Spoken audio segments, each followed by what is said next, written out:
Lean into who you are. I cannot stress this enough. Stop pretending to be somebody that you're not.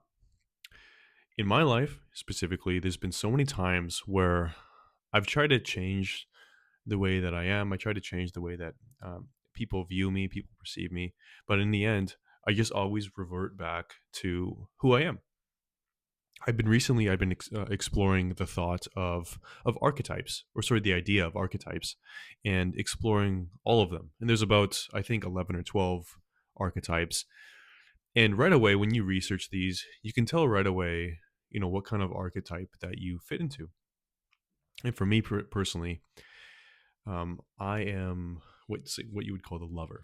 Someone that is, you know, that is like more emotional, someone that is more affectionate and loving, and someone that doesn't really take rejection very well, to be honest. And that's a part of me that I'm trying to fix. I'm trying to resolve that. I'm trying to get better.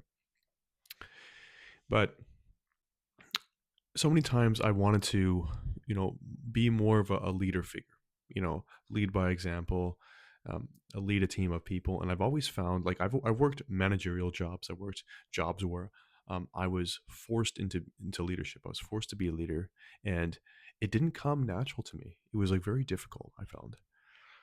And don't get me wrong, over time I did grow into these leadership roles, but it wasn't easy. I view other people and I look at them and I think, well, that's a natural born leader.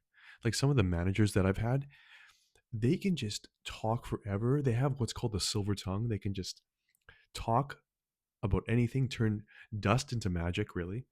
And they can just lead a team. Whenever they speak, people listen. And I always thought, why can't I be that way? Why can't I be that way? And I've sort of become insecure about it. I've sort of become insecure, like, why am I the way that I am? Because I think a lot of us feel this type of thing where we see somebody we admire, we see someone we respect, and we want to be like them. We kind of model our life after them. Yet we lose ourselves in the process. We lose ourselves along the way because we want to be someone that we're not. You were born this way, you were born into this. We need to start accepting who we are, believing who we are, and learning who we are. It doesn't happen overnight, of course not. But I think the idea to be somebody else, that is a little uninspiring, unmotivating. Because this idea of, finding yourself, figuring out who you are along the way is really important.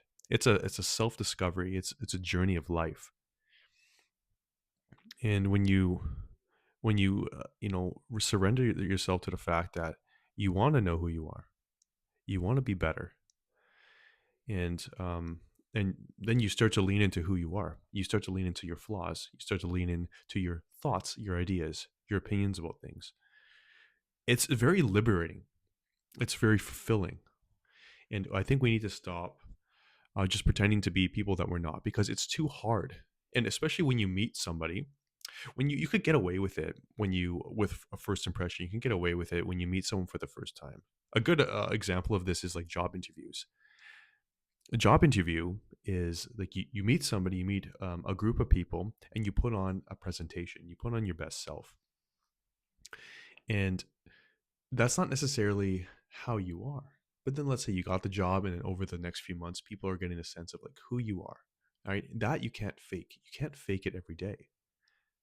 I mean, a lot of people do. A lot of people do get up every day. They put on that mask, but that's very hard.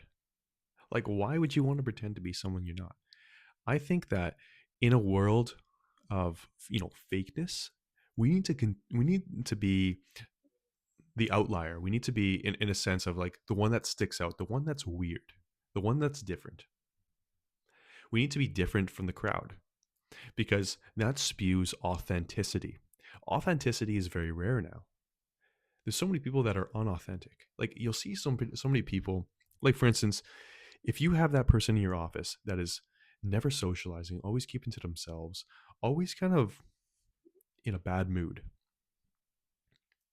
And then all of a sudden, they perk up and they're energetic, they're animated. Why would you trust that person? Because authenticity builds trust. Me personally, I like to be known as the guy who's always in a good mood, always happy for no reason. Because if you can be in a bad mood for no reason, you can definitely be in a good mood for no reason. So that's how I'm known in my office. That's how I'm known around the people in my life. Because I want to be known like as being a positive person. Not that I'm like overly positive, but positive enough where people get this brightness when I'm in the room. So I think we want to show our true colors, and being fake is very exhausting because once you go off that script, it's it's virtually like people virtually impossible. Like a lot of people see you as this, and they expect you to be this way. We are putting a presentation on people we don't necessarily care about. So why not just own up to who you are, accept the cards that you're dealt, and just live life. Just live life. Stop overthinking. Stop worrying about what people are going to be thinking about you. Because at the end of the day, the only person who should care about what what people think of them is you. Is you. That's the only person you should think about when you think about other people caring about you. Like if you like yourself, that should only matter. Do not care about what other people think of you, because like a lot of people, we want to change. We want to change, and we want to be this person. We want to be that person. But like I was saying before, but it's just exhausting. It's exhausting to think about that and to constantly have that thought in your mind. Just let those thoughts go. Those thoughts are now they're out of your head. Now just focus on what you can control, because you can't control what other people think of you. You can't control how they think, how they speak, how they act towards you, how they respond to what you say. If they don't want to listen, let them not listen to you. Like it's fine. You can't control what they do. All you can do is control how you speak, how you act, how you respond to others. That's all you can control. So yeah, that's my message here today. I just wanted to let you know that it's okay to um, you know be yourself. It's okay to, because we live in a world where a lot of people are not themselves, and that's very sad. And you don't want to wake up one day when you're 50, you're 60, 70 years old, if we ever live that long. You don't want to wake up one day and think, what could have been? I could have been myself all along, yet I was too afraid to. I was uh, more interested in fitting in with the crowd, trying to fit in to what other people believed me to be, what other people perceived me to be, what other people perceived me to be. So yeah, so just focus on that, and just lean into who you are. If you're a little bit awkward, lean into that. If you are a natural born leader, lean into that. If you are a funny person, lean into that. Crack jokes all the time. It's okay. And people are going to love you for that. And you're going to be appearing more authentic to a lot of more people. So that's my message. Oh, thanks for watching today's video. I really appreciate you stopping by, and we'll see you in the next one. Okay, bye.